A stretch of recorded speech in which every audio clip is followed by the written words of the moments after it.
En cette année 1285, un jeune homme de 17 ans monte sur le trône de France. Philippe le IV, que l'histoire retiendra sous le nom de Philippe le Bel, n'a rien du roi débonnaire qu'espéraient ses ennemis. Grand, blond, d'une beauté froide qui impressionne autant qu'elle inquiète, ce petit-fils de Saint-Louis cache derrière son visage impassible une volonté de fer et une ambition sans limite.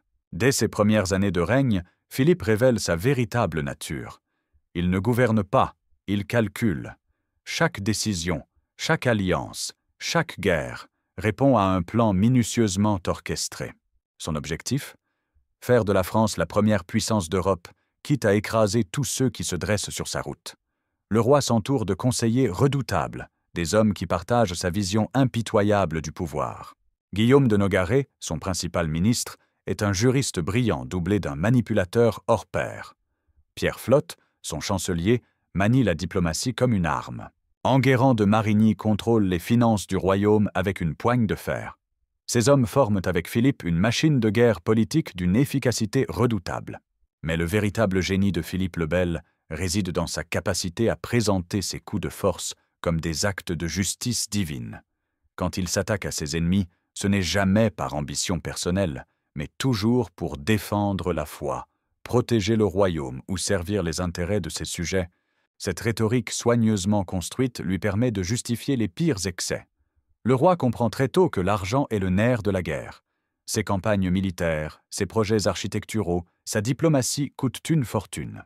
Les coffres royaux se vident à vue d'œil, et Philippe doit constamment inventer de nouveaux moyens de se procurer des fonds.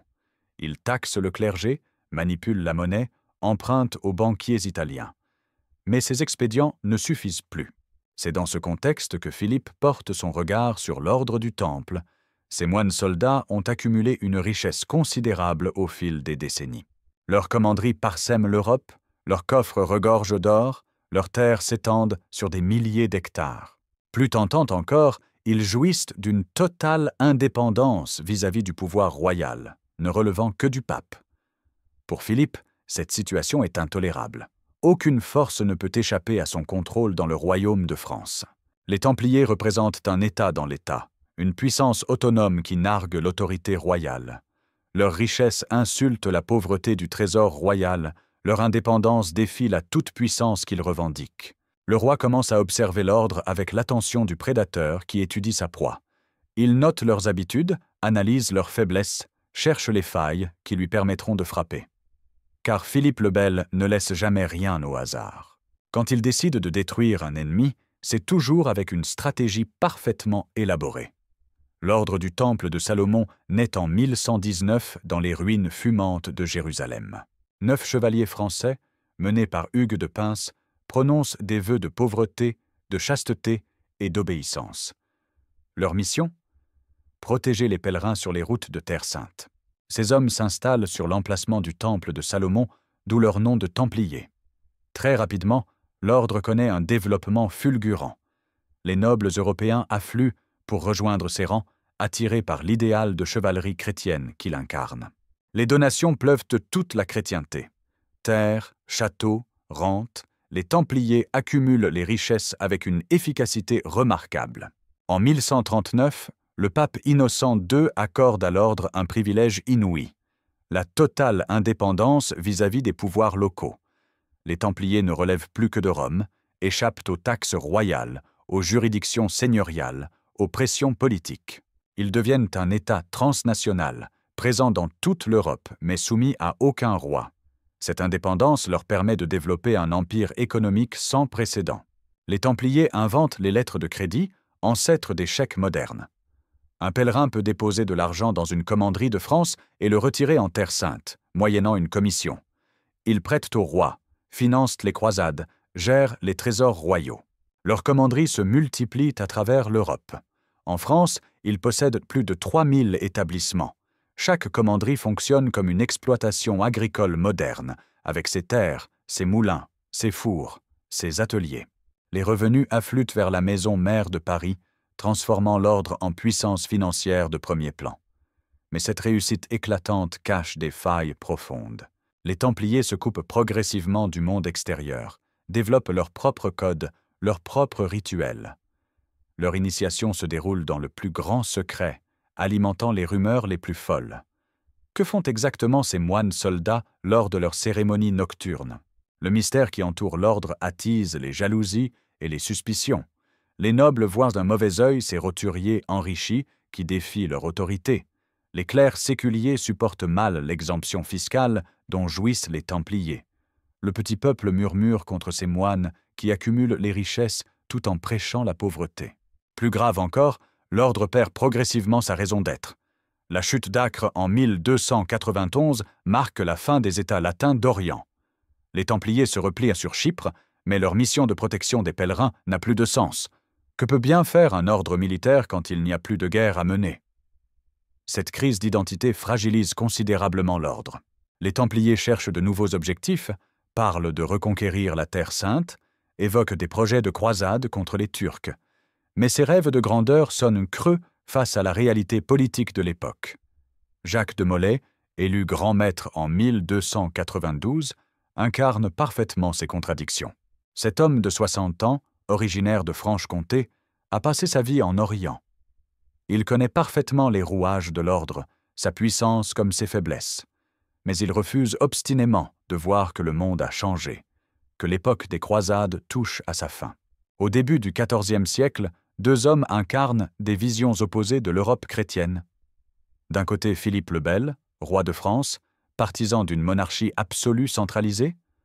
De l'autre Jacques de Molay, grand maître du Temple, défenseur d'un ordre supranational échappant aux contingences politiques. La première confrontation a lieu en 1306. Philippe convoque Jacques de Molay à Paris pour discuter d'un projet de fusion entre les ordres militaires. Le roi prétend vouloir organiser une nouvelle croisade, mais son véritable objectif est de placer les Templiers sous son contrôle. Molay refuse catégoriquement cette tutelle déguisée. Cette entrevue révèle l'incompatibilité fondamentale entre les deux hommes. Philippe ne supporte aucune résistance à sa volonté. Jacques ne peut concevoir que l'ordre perde son indépendance. Le roi sort de cette rencontre convaincu qu'il faudra détruire les Templiers pour imposer sa domination absolue sur le royaume. Parallèlement, Philippe connaît de graves difficultés financières. Ses guerres contre l'Angleterre et la Flandre ont vidé le trésor royal. Ses manipulations monétaires provoquent l'inflation et le mécontentement populaire. Il a déjà taxé les Juifs jusqu'à l'os, saisi les biens des banquiers lombards, pressé le clergé au maximum. Dans cette situation désespérée, la richesse des Templiers apparaît comme une solution providentielle. Leurs biens représentent une fortune colossale, capable de résoudre d'un coup tous les problèmes financiers du royaume. Mais s'attaquer à un ordre religieux protégé par le pape exige une stratégie parfaitement orchestrée. Philippe charge Guillaume de Nogaret de préparer le dossier contre les Templiers. Ce juriste redoutable a déjà fait ses preuves lors de l'attentat d'Anagni contre le pape Boniface VIII. Il sait comment construire une accusation accablante à partir d'éléments disparates, comment présenter des crimes imaginaires sous l'apparence de la vérité. Nogaret commence par recruter des témoins à charge. Il débauche Esquieu de Flohiran, ancien Templier exclu de l'ordre pour ses malversations. Cet homme aigri accepte de témoigner contre ses anciens frères en échange de l'argent et de la protection royale. D'autres transfuges suivent, tous animés par la vengeance ou l'appât du gain. Le ministre royal fait aussi appel à Bernard Pellet, prieur de Mas d'Asile, lui-même chassé de l'ordre pour ses crimes. Ces hommes sans scrupules fournissent à Nogaret les accusations les plus graves: hérésie, sodomie, adoration du diable, profanation des symboles chrétiens. Peu importe la véracité de ces témoignages, l'essentiel est qu'ils paraissent crédibles. Guillaume de Nogaret peaufine son réquisitoire pendant des mois. Il accumule les témoignages, recoupe les accusations, construit un dossier apparemment irréfutable. Chaque détail est soigneusement vérifié, chaque faille colmatée. Le piège se referme lentement sur les Templiers, qui ne se doutent de rien. Philippe profite aussi des tensions qui opposent les Templiers aux autres ordres militaires. Les Hospitaliers voient d'un bon œil l'affaiblissement de leurs rivaux. Certains dignitaires ecclésiastiques, jaloux des privilèges templiers, acceptent de cautionner discrètement l'opération royale. L'isolement de l'ordre se creuse jour après jour. Le roi prend également soin de préparer l'opinion publique. Des rumeurs circulent sur les pratiques scandaleuses des Templiers. leurs richesses indues, leur orgueil démesuré. La propagande royale présente Philippe comme le défenseur de la foi contre des hérétiques dangereux. L'habileté de cette campagne de dénigrement est remarquable. L'été 1307 marque l'accélération du complot royal.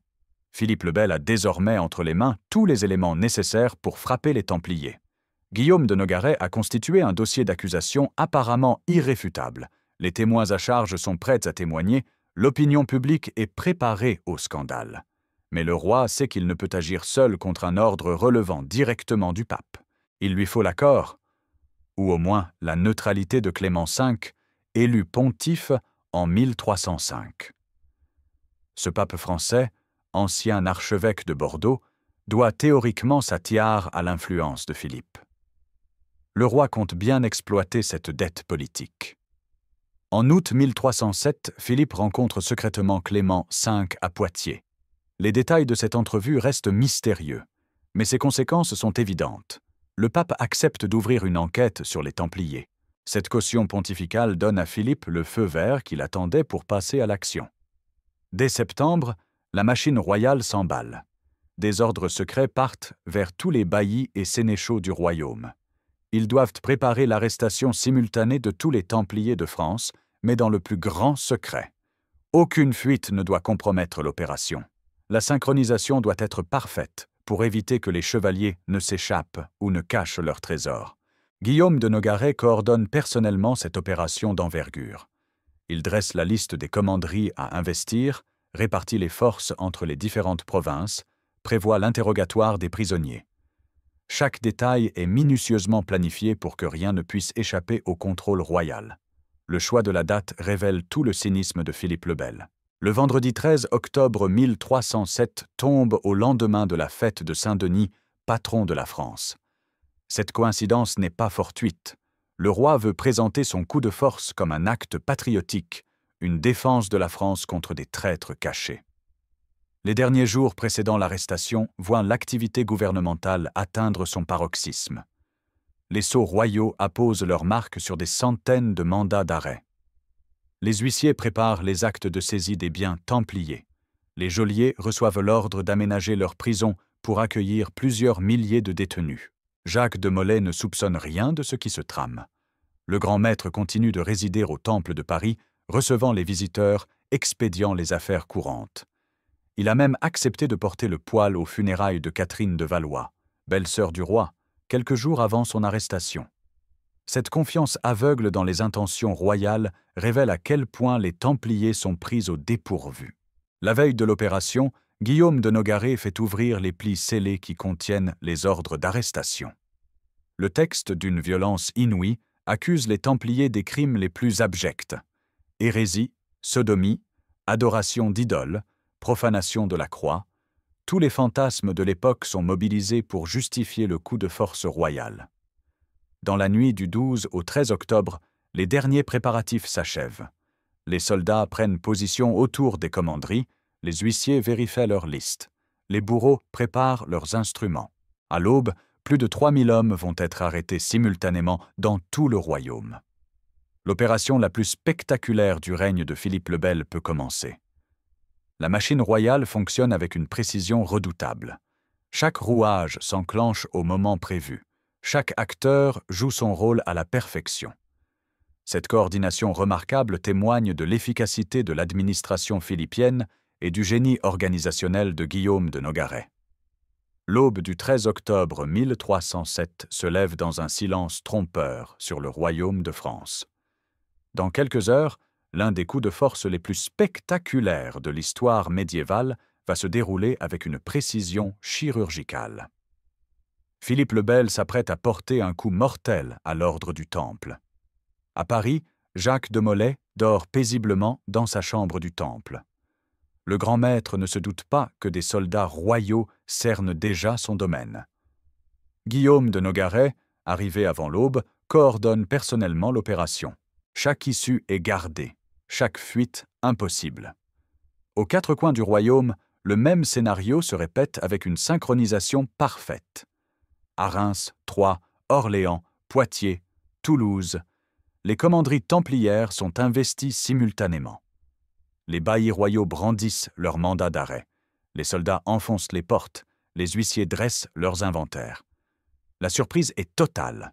Les Templiers, réveillés en sursaut, n'ont pas le temps de réagir. Leurs armes sont confisquées avant qu'ils puissent les saisir, leurs chevaux réquisitionnés, leurs documents saisis. En quelques heures, l'ordre militaire le plus redouté d'Europe se retrouve totalement désarmé. Jacques de Molay est arrêté dans son lit par Guillaume de Nogaret en personne. Le grand maître, encore hébété par ce réveil brutal, demande les raisons de cette arrestation. Nogaret lui lit l'acte d'accusation. Hérésie, sodomie, adoration du diable. Molay proteste de son innocence, mais ses paroles se perdent dans le tumulte de l'arrestation. La saisie des biens templiers se déroule avec une méticulosité impressionnante. Chaque objet précieux est inventorié, chaque document archivé, chaque pièce d'or comptée. Les huissiers royaux font preuve d'une efficacité remarquable, témoignant de la préparation minutieuse de l'opération. Les arrestations touchent tous les membres de l'ordre sans exception. Chevaliers, sergents, chapelains, frères servants, tous sont embarqués vers les prisons royales. Même les plus jeunes novices n'échappent pas au filet de Philippe le Bel. L'ordre du Temple cesse d'exister en une seule matinée. Le butin saisi dépasse toutes les espérances royales. Les coffres templiers regorgent d'or et d'argent, leurs armureries contiennent des milliers d'armes, leurs écuries abritent les plus beaux destriers d'Europe. Cette fortune colossale tombe entre les mains de Philippe le Bel, résolvant d'un coup ses problèmes financiers. Mais l'aspect le plus précieux du butin n'est pas matériel. Les archives templières, méticuleusement conservées pendant 2 siècles, révèlent tous les secrets de l'ordre. Ses méthodes financières, ses réseaux diplomatiques, ses accords secrets, tout est désormais à la disposition du pouvoir royal. Dans l'après-midi, Philippe le Bel convoque les bourgeois de Paris pour leur expliquer les raisons de cette opération. Le roi, maître dans l'art de la communication politique, présente son coup de force comme un acte de foi. Il ne cherche pas l'enrichissement personnel, mais la défense de la chrétienté contre des hérétiques dangereux. Son discours, soigneusement préparé, produit l'effet escompté. La foule parisienne, déjà préparée par des mois de rumeurs, accueille favorablement ces révélations. Les Templiers, si longtemps admirés, deviennent soudain des parias, des traîtres à la foi chrétienne. La nouvelle de l'arrestation se répand comme une traînée de poudre à travers l'Europe. Dans les cours royales, l'admiration le dispute à l'inquiétude. Philippe le Bel vient de prouver qu'aucune institution n'échappe à sa volonté, même les plus puissantes. Cette démonstration de force impressionne autant qu'elle effraie. Seuls quelques Templiers échappent au filet royal. Certains, prévenus à temps, parviennent à fuir vers l'étranger. D'autres se cachent chez des complices dévoués. Mais ces évadés ne représentent qu'une poignée d'hommes face aux 3000 arrestations de cette journée historique. Le soir du 13 octobre, Philippe le Bel peut savourer son triomphe. En une seule journée, il a détruit l'ordre le plus puissant de la chrétienté, saisi une fortune considérable, démontré l'étendue de son pouvoir. Cette opération restera comme l'un des coups de maître de son règne. Dès le lendemain de l'arrestation, Philippe le Bel met en branle une machine judiciaire redoutable. L'objectif est clair, obtenir des aveux qui justifieront rétrospectivement le coup de force royal. Guillaume de Nogaret coordonne personnellement cette phase cruciale de l'opération. Les interrogatoires commencent immédiatement dans les geôles royales. Philippe a confié cette tâche délicate aux inquisiteurs dominicains, spécialistes de la lutte contre l'hérésie. Ces hommes possèdent une expérience considérable dans l'art d'arracher des confessions aux accusés les plus récalcitrants. Jacques de Molay, enfermé au donjon du Temple de Paris, subit les premiers interrogatoires. Les questions portent sur les rituels secrets de l'ordre, les cérémonies d'initiation, les pratiques supposées hérétiques. Le grand maître niait énergiquement toutes les accusations, mais ces dénégations ne découragent pas ses interrogateurs. La torture devient rapidement l'instrument privilégié de l'enquête. Les inquisiteurs appliquent méthodiquement les techniques éprouvées, l'estrapade, qui disloque les épaules, la question de l'eau, qui provoque la sensation de noyade, les brodequins, qui brisent les os des jambes. Face à ces supplices, la résistance des Templiers s'effrite progressivement. Les premiers aveux arrivent au bout de quelques semaines. Des chevaliers, brisés par la souffrance, finissent par reconnaître les crimes qu'on leur reproche. Ils avouent avoir craché sur la croix, adoré une mystérieuse idole appelée Baphomet, pratiqué la sodomie lors des initiations secrètes. Ces confessions, extorquées sous la torture, alimentent immédiatement la propagande royale. Philippe fait circuler les procès-verbaux d'interrogatoire dans toutes les cours européennes. Ces documents, soigneusement épurés de toute mention des violences subies, présentent les aveux comme spontanés et sincères. Guillaume de Nogaret orchestre savamment cette campagne de communication. Il fait rédiger des pamphlets dénonçant la corruption templière, organise des prêches dans les églises parisiennes, encourage les rumeurs les plus scandaleuses. L'opinion publique, déjà préparée par des mois de propagande, bascule définitivement contre l'ordre. Mais tous les Templiers ne cèdent pas aux pressions. Certains chevaliers résistent héroïquement aux tortures, refusant de ternir l'honneur de leur ordre. Ces irréductibles sont enfermés dans des cachots encore plus sombres, soumis à des privations encore plus sévères. Géraud de Caux, précepteur de la commanderie d'Albi, devient le symbole de cette résistance. Torturé pendant des mois, il maintient son innocence jusqu'au bout. Son attitude courageuse embarrasse les inquisiteurs, qui finissent par le faire disparaître discrètement. Sa mort suspecte en prison n'émeut guère Guillaume de Nogaret. Les aveux des Templiers révèlent progressivement l'ampleur des accusations royales. L'ordre est accusé de nier la divinité du Christ, de pratiquer des rituels sataniques, d'entretenir des relations avec les musulmans. Ces crimes supposés justifient amplement la destruction de l'ordre aux yeux de l'opinion publique. Philippe ne se contente pas des confessions arrachées sous la torture. Il fait aussi témoigner d'anciens Templiers, exclus de l'ordre pour leur malversation. Ces hommes aigris confirment complaisamment toutes les accusations royales, espérant obtenir grâce et récompense. Les procès-verbaux d'interrogatoire s'accumulent sur le bureau de Guillaume de Nogaret. Chaque confession nouvelle enrichit le dossier d'accusation.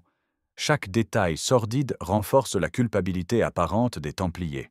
Cette accumulation de témoignages crée une impression d'évidence accablante. L'habileté de la propagande royale transforme progressivement l'opinion européenne.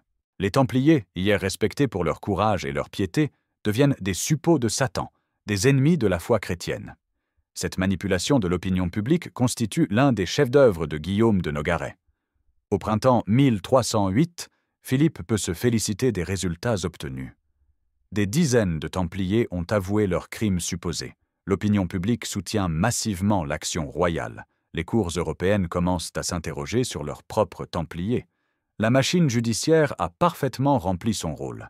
Clément V se trouve dans une situation particulièrement délicate face au coup de force de Philippe le Bel. Ce pape français, élu en 1305 grâce au soutien du roi de France, ne peut ignorer les accusations portées contre les Templiers. Mais il ne peut pas non plus cautionner purement et simplement la destruction d'un ordre relevant directement de son autorité. Dès novembre 1307, le pontife réagit par une bulle d'indignation. Pastoralis Praeminentiae condamne l'arrestation arbitraire des Templiers et revendique la compétence exclusive de l'Église pour juger un ordre religieux. Clément ordonne à tous les souverains européens d'arrêter les Templiers de leur territoire, mais pour les soumettre à la justice ecclésiastique. Cette réaction pontificale met Philippe le Bel en rage. Le roi avait escompté un soutien inconditionnel du pape, et voilà que celui-ci remet en question la légitimité de l'opération royale. Guillaume de Nogaret reçoit l'ordre de faire plier Clément V par tous les moyens nécessaires. La pression sur le pape s'intensifie immédiatement. Philippe menace de révéler des scandales compromettants sur l'élection pontificale, évoque la possibilité de convoquer un concile pour déposer Clément V, laisse entendre que l'unité de l'Église pourrait être remise en question. Ces menaces voilées produisent l'effet escompté. En février 1308, Jacques de Molay est secrètement conduit à Chinon pour y rencontrer les cardinaux légats du pape. Cette entrevue, organisée dans le plus grand secret, doit permettre à Clément V de sauver la face tout en avalisant les procédures royales. Le grand maître, épuisé par des mois de captivité, confirme ses aveux devant les représentants pontificaux. Cette confession, extorquée dans des conditions douteuses, donne au pape l'argument qu'il cherchait. Puisque Jacques de Molay reconnaît lui-même sa culpabilité devant les légats pontificaux, l'Église peut légitimement prendre en charge le procès des Templiers. Clément V accepte de suspendre l'ordre en attendant l'issue de l'enquête. La bulle Faciam Misericordiam, publiée en août 1308, organise la procédure judiciaire contre les Templiers. 2 enquêtes parallèles doivent se dérouler, l'une sur les membres de l'ordre, l'autre sur l'institution elle-même. Cette distinction habile permet au pape de garder un certain contrôle sur les événements. Mais Philippe le Bel ne se satisfait pas de ce compromis. Il veut la condamnation définitive de l'ordre, la confiscation totale de ses biens, l'élimination physique de ses dirigeants. Le roi fait comprendre au pape que sa patience a des limites et que de nouveaux coups de force ne sont pas exclus. Les négociations entre Avignon et Paris se poursuivent pendant des mois. Clément V essaie de sauver ce qui peut l'être. Philippe exige une capitulation sans condition. Cette partie de poker menteur révèle l'habileté diplomatique du roi français et la faiblesse croissante du pouvoir pontifical. L'affaire prend une dimension européenne quand d'autres souverains arrêtent leurs Templiers. Édouard II d'Angleterre, Jacques II d'Aragon, les rois de Castille et de Portugal se rallient progressivement à la position française. Cette adhésion internationale légitime rétrospectivement l'action de Philippe le Bel. Cependant, tous les Templiers européens ne subissent pas le même sort que leurs frères français. En Allemagne, en Italie du Nord, dans les royaumes ibériques, beaucoup d'entre eux échappent aux poursuites ou bénéficient d'acquittements. Cette disparité embarrasse Philippe le Bel, qui voit sa propagande remise en question par l'indulgence des juridictions étrangères. Le roi français intensifie donc sa pression sur Clément V. Il menace de retirer son obédience au pape, évoque la possibilité de créer une église gallicane indépendante, fait circuler des rumeurs sur la corruption de la curie avignonnaise. Ces menaces répétées finissent par ébranler la résistance pontificale. En 1310, le pape cède sur l'essentiel. Il autorise Philippe à poursuivre les interrogatoires, accepte que les biens templiers soient administrés par les agents royaux, ferme les yeux sur les excès de la répression française. Cette capitulation marque la victoire diplomatique du roi de France. Mais Clément V garde une carte maîtresse. Lui seul peut prononcer la dissolution définitive de l'ordre. Cette prérogative exclusive lui permet de négocier les derniers détails de l'accord avec Philippe. Le pape obtient que les biens templiers soient officiellement transférés aux hospitaliers, même si chacun sait que le roi français en gardera l'essentiel. Malgré la terreur qui s'abat sur l'ordre du Temple, tous les chevaliers ne se résignent pas au sort que leur réserve Philippe le Bel. Dès 1309, une résistance s'organise autour de quelques irréductibles qui refusent de valider les mensonges royaux par leurs aveux forcés. Pierre de Boulogne, ancien procureur de l'ordre, devient la figure emblématique de cette résistance. Emprisonné depuis l'arrestation générale, il a résisté à tous les interrogatoires, refusé de signer la moindre confession. Sa détermination galvanise ses compagnons de captivité et embarrasse sérieusement Guillaume de Nogaret. En mai 1310, une cinquantaine de Templiers se présentent devant la commission pontificale pour défendre leur ordre. Cette initiative courageuse surprend les autorités, qui ne s'attendaient pas à une telle résistance après 3 années de répression. Pierre de Boulogne prend la parole au nom de ses frères. Son discours, d'une dignité saisissante, dénonce point par point les accusations royales. Il explique les véritables rituels de l'ordre, démontre l'absurdité des crimes reprochés, révèle les tortures subies par les prisonniers. Ce témoignage bouleverse l'assistance et relance l'espoir des défenseurs de l'ordre. D'autres chevaliers suivent l'exemple de Boulogne. Renaud de Provins, Geoffroy de Charny, Gérard de Passaggio témoignent à leur tour de leur innocence et de celle de leurs frères.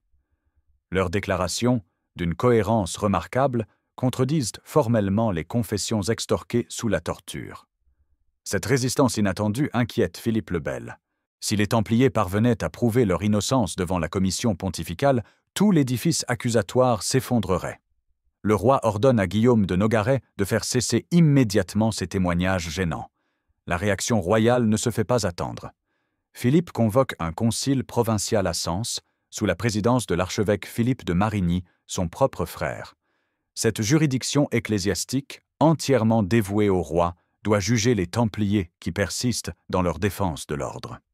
Le 12 mai 1310, le concile de Sens condamne 54 Templiers au bûcher pour relapse.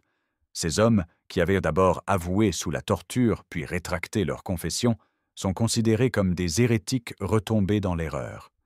Leur exécution doit terroriser les autres prisonniers et décourager toute velléité de résistance.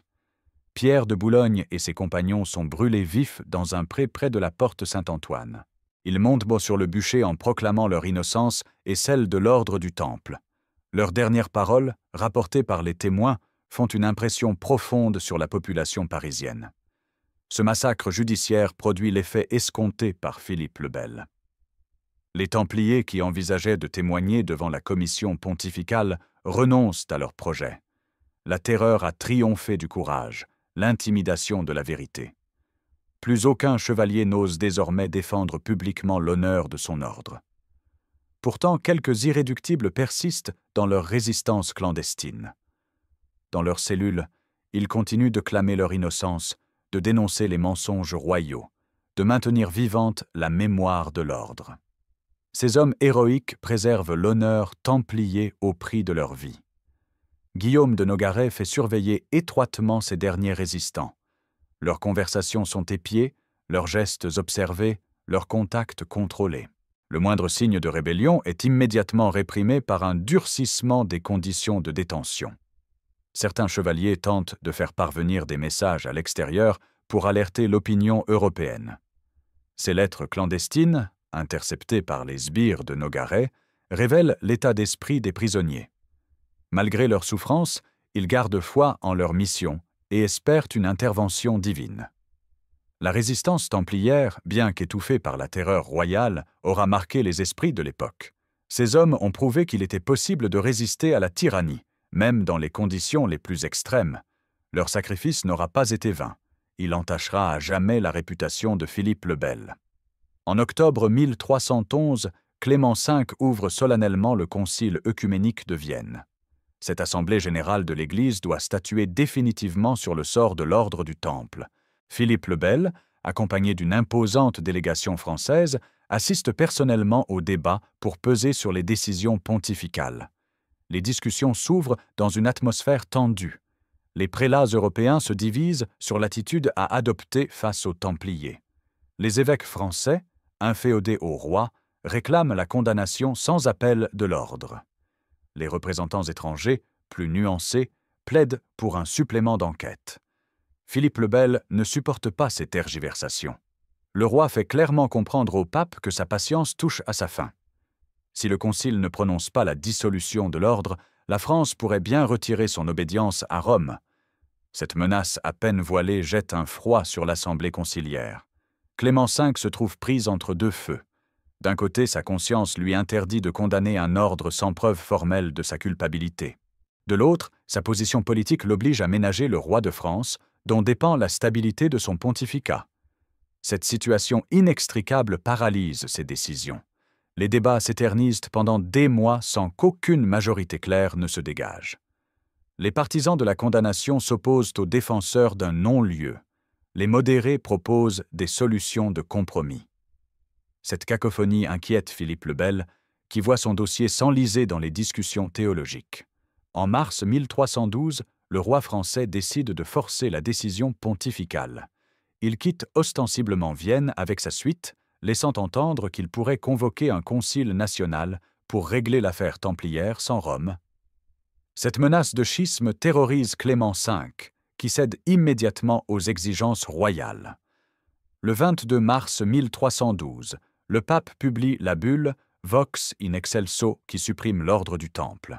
Cette décision, présentée comme un acte de provision apostolique, évite soigneusement de condamner les Templiers. Clément V dissout l'ordre pour le bien de l'Église sans se prononcer sur sa culpabilité. Cette formulation ambiguë permet au pape de sauver la face tout en satisfaisant Philippe le Bel. L'ordre disparaît, mais son honneur reste théoriquement intact. Cette pirouette juridique révèle l'habileté du pontife, mais aussi sa faiblesse face aux pressions royales. La bulle Ad Providam, publiée le 2 mai suivant, attribue officiellement les biens templiers aux hospitaliers de Saint-Jean de Jérusalem. Cette décision respecte les formes canoniques, mais chacun sait que Philippe le Bel gardera l'essentiel des richesses saisies. Les frais d'administration et les dettes supposées de l'ordre justifieront cette confiscation déguisée. L'annonce de la suppression templière provoque des réactions contrastées en Europe. Les partisans de Philippe le Bel se félicitent de cette victoire de la justice sur l'hérésie. Ses adversaires dénoncent un coup de force déguisé en décision religieuse.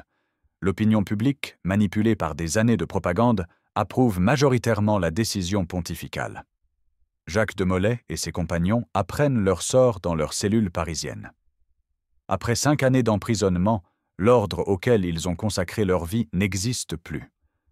Cette nouvelle les plonge dans un désespoir profond, aggravé par l'incertitude sur leur propre avenir. Philippe le Bel peut savourer son triomphe. Il a réussi à détruire l'ordre le plus puissant de la chrétienté, à s'emparer de ses richesses, à briser sa résistance. Cette victoire démontre l'étendue de son pouvoir et sa capacité à plier toutes les institutions à sa volonté. Mais le roi sait que sa victoire ne sera complète qu'avec l'élimination physique des dirigeants templiers. Tant que Jacques de Molay et ses compagnons resteront vivants, ils constitueront un risque permanent pour la version officielle des événements. Leur exécution s'impose comme l'acte final de cette tragédie. Le 18 mars 1314, Paris connaît l'une des journées les plus dramatiques de son histoire médiévale. Sur le parvis de Notre-Dame, une estrade dresse ses planches face à la foule massée depuis l'aube. Jacques de Molay, dernier grand maître de l'ordre du Temple, va comparaître une dernière fois devant ses juges. Après 7 longues années de captivité, le vieillard de 70 ans gravit péniblement les marches de l'échafaud. À ses côtés, Geoffroy de Charny, précepteur de Normandie, partage ce moment solennel.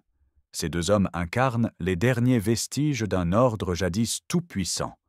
Le légat papal lit solennellement la sentence. Jacques de Molay et Geoffroy de Charny sont condamnés à la prison à vie pour leurs crimes d'hérésie. Cette peine, relativement clémente, récompense leurs aveux et leur repentir supposé. Philippe le Bel assiste à la cérémonie depuis une fenêtre du palais royal. Mais soudain, l'imprévisible se produit. Jacques de Molay se dresse de toute sa hauteur et prend la parole. Sa voix, brisée par l'âge et les souffrances, porte néanmoins jusqu'au dernier rang de la foule. Le grand maître rétracte publiquement tous ses aveux, proclame l'innocence de son ordre, dénonce les mensonges de ses accusateurs. Geoffroy de Charny l'imite immédiatement. Lui aussi renie ses confessions, clame la pureté de l'ordre du Temple, accuse Philippe le Bel de l'avoir détruit par cupidité. Cette double rétractation sidère l'assistance et met dans l'embarras les autorités royales. Guillaume de Nogaret, présent sur l'estrade, tente de faire taire les 2 hommes. Mais leur voix couvre ces protestations. Leurs paroles résonnent sur le parvis comme un défi lancé au pouvoir royal. Cette résurrection morale des Templiers bouleverse tous les témoins de la scène. Philippe le Bel entre dans une rage folle. Cette humiliation publique ruine des années d'efforts pour ternir la réputation templière. Le roi ordonne immédiatement l'exécution des 2 hommes pour relapse. Puisqu'ils retombent dans leurs erreurs après avoir abjuré, ils méritent le bûcher. Dans l'après-midi même, Jacques de Molay et Geoffroy de Charny sont conduits sur l'île aux Juifs face au palais royal. Un bûcher a été rapidement dressé pour leur supplice. La foule parisienne, émue par leur courage matinal, les accompagne dans un silence respectueux. Les 2 condamnés montent sur le bûcher avec une sérénité impressionnante. Jacques de Molay demande à être tourné vers Notre-Dame pour prier une dernière fois. Geoffroy de Charny l'imite, montrant le même détachement face à la mort. Leur attitude digne contraste avec la hargne de leur bourreau. Avant que les flammes ne s'élèvent, Jacques de Molay lance sa malédiction historique. Il cite Philippe le Bel et Clément V devant le tribunal de Dieu, leur prédisant une mort prochaine en châtiment de leurs crimes. Ces paroles terribles glacent l'assistance et marquent à jamais les mémoires. Les flammes dévorent lentement les corps des 2 martyrs. Selon les témoins, ils meurent sans pousser un cri, priant jusqu'à leur dernier souffle. Leurs cendres, jetées dans la Seine, emportent avec elles les derniers vestiges de l'ordre du Temple. Mais la malédiction de Jacques de Molay va se révéler prophétique avec une précision troublante. 1 mois après l'exécution, le 20 avril 1314, Clément V succombe à Roquemaure. Sa mort brutale, survenue en pleine santé, frappe l'opinion européenne. Le pape qui a trahi les Templiers paie-t-il le prix de sa lâcheté? Philippe le Bel ne survit guère plus longtemps à sa victime. Le 29 novembre 1314, le roi de fer s'éteint mystérieusement à Fontainebleau. Officiellement, une chute de cheval lors d'une chasse l'a emporté. Mais les contemporains y voient l'accomplissement de la malédiction templière.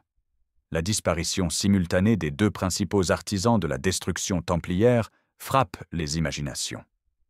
Cette coïncidence troublante alimente les légendes, nourrit les superstitions, transforme Jacques de Molay en figure prophétique. La malédiction du grand maître entre dans l'histoire. Guillaume de Nogaret, l'âme damnée de Philippe le Bel, disparaît lui aussi en 1313, avant même l'exécution de ses victimes. Cette mort opportune lui évite de répondre de ses crimes, mais n'échappe pas à l'interprétation providentialiste de l'époque. La justice divine semble rattraper tous les bourreaux des Templiers. Ces morts successives transforment radicalement l'image de l'affaire templière. Les victimes deviennent des martyrs, leurs bourreaux des criminels punis par le ciel.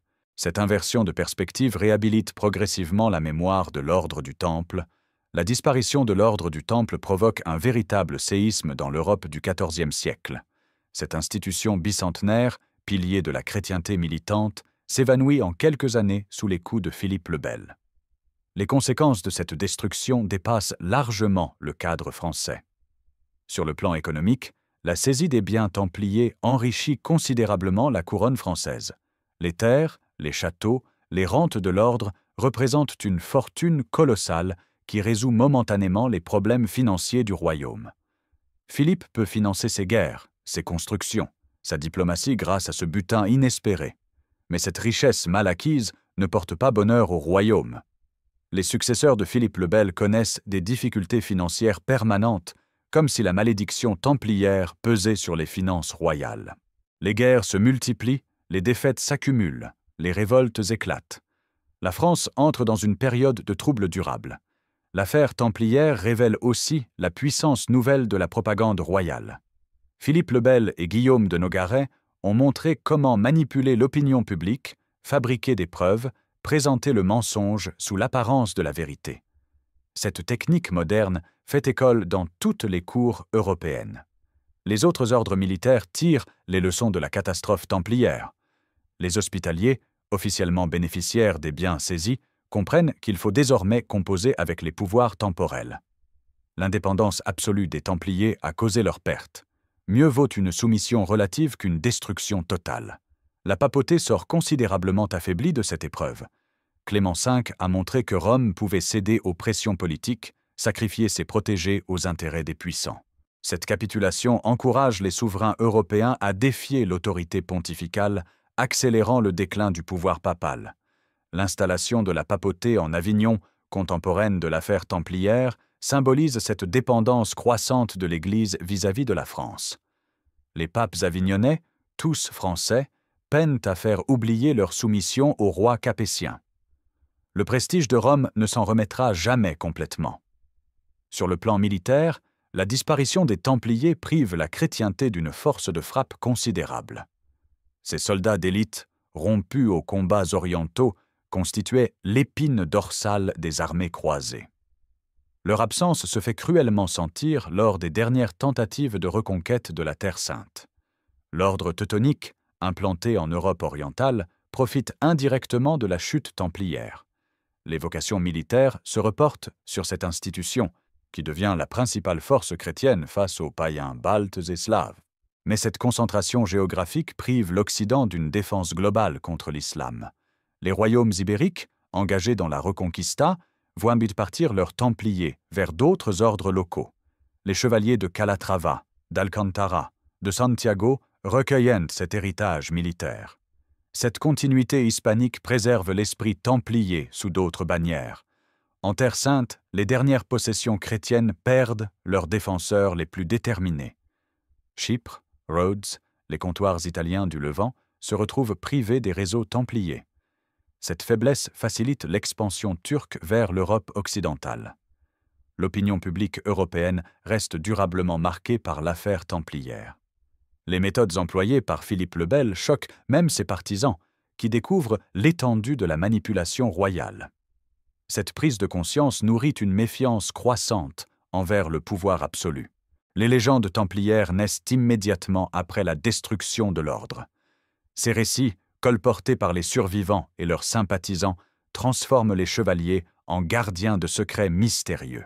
Cette mythologie perdure jusqu'à nos jours, entretenant le mystère autour de l'ordre disparu.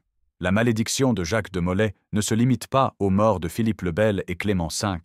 Elle semble s'étendre sur toute la lignée capétienne, frappant les descendants du roi de fer avec une régularité troublante. Cette série noire transforme les Templiers en symboles de justice divine posthume. Louis Toindis le Hutin, fils aîné de Philippe le Bel, règne moins de 2 ans avant de mourir mystérieusement en 1316. Son décès brutal, à 26 ans seulement, prive la France d'un roi qui promettait de réparer les erreurs paternelles. Certains contemporains y voient déjà l'effet de la vengeance templière. Philippe le Long, frère du précédent, s'empare du trône en écartant sa nièce Jeanne. Ce coup de force, justifié par l'exclusion des femmes de la succession royale, ne lui porte pas bonheur. Il meurt à son tour en 1322, après 6 années de règne marquées par les difficultés et les échecs. Charles le IV le Bel, dernier fils de Philippe le Bel, clôt tragiquement la dynastie capétienne directe. Sa mort en 1328, sans héritier mâle, plonge le royaume dans une crise successorale majeure. Les prétentions anglaises au trône de France déclenchent la guerre de 100 ans, fléau qui ravage l'Europe pendant des générations. Cette extinction rapide de la lignée de Philippe le Bel frappe les contemporains. En 14 ans, les 4 rois issus du destructeur des Templiers disparaissent tour à tour. Aucun ne laisse d'héritier mâle viable, comme si la malédiction de Molay stérilisait la race royale. Les chroniqueurs de l'époque établissent un lien direct entre ces morts prématurées et la destruction templière. Jean de Saint-Victor écrit que « Dieu ne laisse jamais impuni le sang innocent ». Cette interprétation providentialiste s'impose progressivement dans l'opinion publique. La guerre de 100 ans, déclenchée par la crise successorale de 1328, apparaît comme la conséquence ultime de la malédiction templière. Ce conflit interminable qui oppose la France à l'Angleterre ruine les 2 royaumes et décime leur population. Les contemporains y voient le châtiment divin de l'injustice commise contre les Templiers. Les défaites françaises s'accumulent pendant cette guerre, Crécy en 1346, Poitiers en 1356, Azincourt en 1415. Ces désastres militaires, impensables à l'époque de Philippe le Bel, révèlent l'affaiblissement de la monarchie française.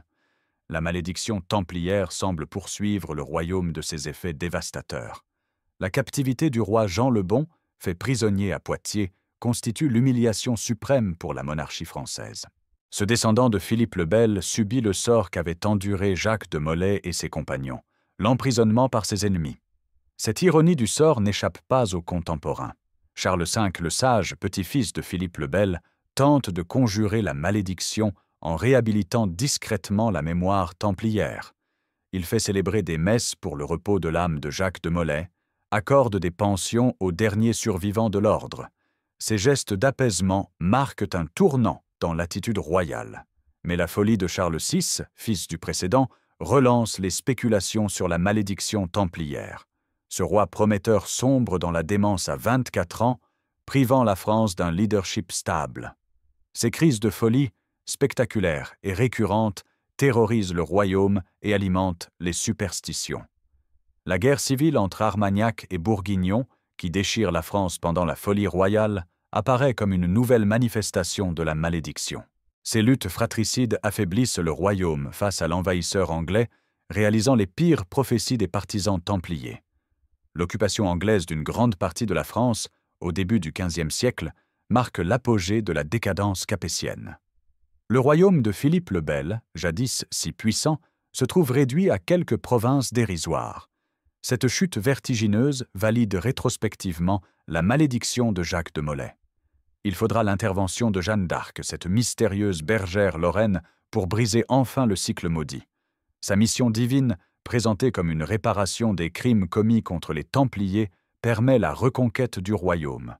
Cette libération miraculeuse clôt symboliquement l'ère de la malédiction templière. La fin tragique des derniers Capétiens directs valide ainsi la prophétie du grand maître supplicié. Philippe le Bel et sa descendance paient le prix de leurs crimes contre l'ordre du Temple. Cette justice immanente, reconnue par les contemporains, réhabilite définitivement la mémoire des chevaliers martyrs. L'histoire de Philippe le Bel et des Templiers dépasse le cadre d'une simple querelle politique. Elle révèle l'affrontement entre deux conceptions du pouvoir, l'une temporelle et l'autre spirituelle.